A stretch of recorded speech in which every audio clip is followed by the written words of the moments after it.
ये पूरन पोली सिर्फ पूरन पोली नहीं है, ये एक इमोशन, ट्रेडिशनल और टेस्ट का एक बहुत ही बढ़िया कॉम्बो है। एक बाइट लोगे और बचपन की सारी यादें फ्रेश हो जाएगी। बाहर से सॉफ्ट रोटी, अंदर से मीठा घी में डूबा हुआ पूरन पोली, ऐसी पूरन पोली जो फेस्टिवल वाली फीलिंग घर पर ही लाए, क्योंकि ये रेसिपी गारंटी दिल जीत लेगी।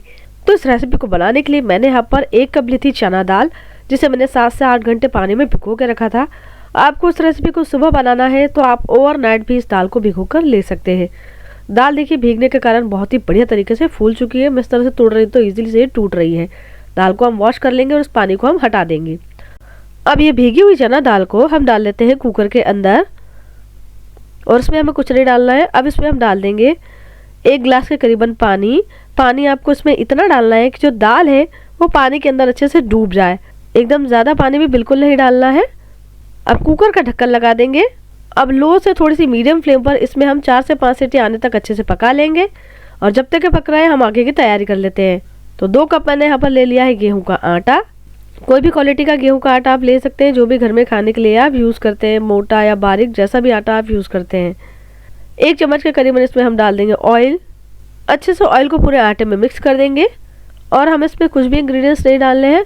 अब इसमें हम थोड़ा थोड़ा पानी डालकर इसका आटा लगाकर तैयार करेंगे। अब यहाँ पर जो सबसे इम्पोर्टेंट बात आपको ध्यान रखनी है वो ये है कि आटा आपको यहाँ पर थोड़ा सा गीला लगाना है। कारण मैं आपको बाद में बताऊंगी क्यों। टाइट आटा बिल्कुल नहीं लगाइएगा। थोड़ा सा आपको यहाँ पर इसे सेमी सॉफ्ट डो की तरह रेडी करना है। एकदम ज़्यादा कड़क नहीं लगाना है, एकदम ज़्यादा लूज नहीं लगाना है। आटा लगकर तैयार हो चुका है, और इतना आटा लगाने के लिए मुझे 1 कप के ऊपर थोड़े पानी का इस्तेमाल हुआ है। अब आटे को हम ढक करके रेस्ट करने के लिए ऐसे ही छोड़ देंगे। और जब तक हमने आटा लगाया है, कुकर में भी यहाँ पर सीटी आ चुकी है। अब कुकर को हम अच्छी तरह से ठंडा होने देंगे। तो देखिए इसका प्रेशर सारा निकल गया है, कुकर अच्छे से ठंडा भी हो गया है, और दाल जो है बिल्कुल बढ़िया तरीके से पक चुकी है। इस तरह से चेक कर लें। देखिए दाल अच्छी तरह से मैश होनी चाहिए। तो इस तरह से आपको यहाँ पर दाल को पकाना है, कड़क बिल्कुल नहीं रहनी चाहिए। अब इस तरह से मैंने यहाँ पर एक कढ़ाई ले ली है। अब इस कढ़ाई के अंदर ये सारी पकाई हुई दाल हम इसके अंदर डाल देंगे। आप चाहें तो ये दाल का जो पानी है ना उसे आप हटा सकते हैं। अब गैस की फ्लेम को थोड़ा हम हाई कर लेंगे। तो इस तरह से हाई फ्लेम पर चलाते हुए इसके अंदर के पानी को हम सुखा देंगे। साथ ही दाल को भी हम अच्छी तरह से मैश कर देंगे। तो आप देख सकते हैं लगभग इसके अंदर का जो पानी है वो अच्छी तरह से सूख चुका है। अब मैं इसमें डाल रही हूँ घी। इसलिए आप इस बात का ध्यान रखें, दाल को पकाते समय ज़्यादा पानी बिल्कुल नहीं डालें, नहीं तो उसे आपको सुखाने में टाइम लग जाएगा। तो 2 बड़े चम्मच मैंने इसमें घी डाला है। अच्छे से मिक्स करेंगे, और घी के साथ में इसे हम भूनेंगे।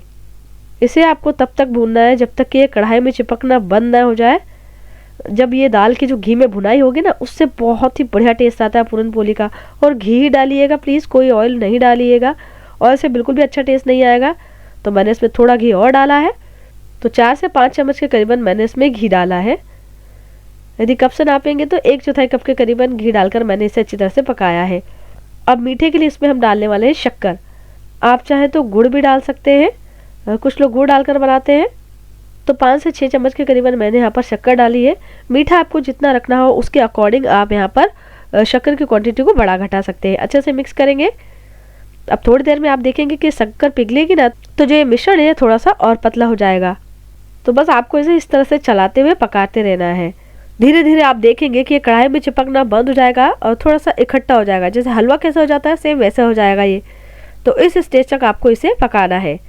तो आप देख सकते हैं बिल्कुल बढ़िया तरीके से दाल जो है वो पक चुकी है और कढ़ाई में चिपकना भी बंद हो गई है। अब 4 से 5 इलायची को मैंने कूट कर दरदरा पाउडर बना लिया था, इसे हम इसके अंदर डाल देंगे। अच्छे से मिक्स करेंगे।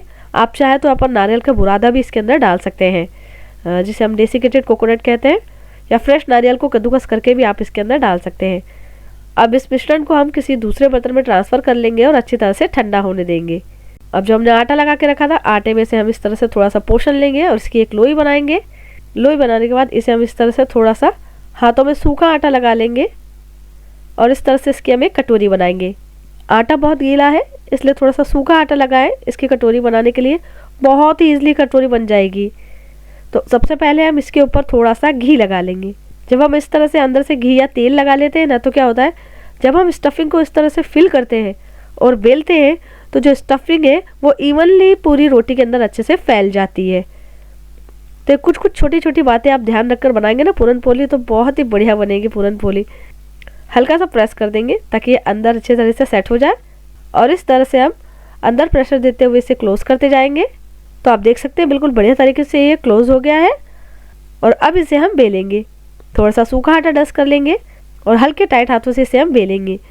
जब हम पूरन पोली बनाने के लिए आटा थोड़ा गीला लगाते हैं ना, तो जो भी हम स्टफिंग के लिए, जैसे आप आलू के पराठे बना रहे हैं तो आप आलू भी भरेंगे ना तो बहुत ही इवनली से वो फैलेगी और उसे हमें ज़्यादा ताकत नहीं लगेगी बेलने के लिए, और जो हमारी रोटी है वो फटेगी नहीं। तो इसलिए जब भी आप पूरन पोली बनाइए, आलू वाले के पराठे बनाए, तो उसका जो आटा लगाए ना वो थोड़ा गीला ही लगाइएगा। तो देखिए बिल्कुल बहुत ही आसानी से बिल्कुल रेडी हो चुके हैं। अब इसे हम सेकेंगे। इसके ऊपर से हम डाल देंगे और एक साइड से हल्की चित्ती आने तक सेकेंगे। तो आप देख सकते हैं इसके ऊपर हल्के से चित्ती आ चुकी है। इसे हम पलट देंगे और इसके ऊपर इस तरह से हम घी लगा देंगे। देखिए हम पूरन पोली खाने का मज़ा तो घी लगा कर ही है, तो आप घी लगा कर ही सेकिएगा। तेल भी लगा सकते हैं लेकिन घी से टेस्ट बहुत गजब का आता है। और दूसरी साइड भी हम इस तरह से घी लगा देंगे और इसी तरह से बस इसे हम अलटते पलटते हुए दोनों साइड से बढ़िया सा गोल्डन ब्राउन कलर आने तक इसे सेक लेंगे। तो दोनों साइड से इसमें बढ़िया सा गोल्डन ब्राउन कलर आ चुका है। तो आप कब बना रहे हैं पूरन पोली, इस रेसिपी को आप ट्राई करें और मुझे कमेंट्स करके ज़रूर बताएं रेसिपी आपको कैसी लगी। फिर मिलेंगे एक नई रेसिपी के साथ। Thank you friends, you are watching my video.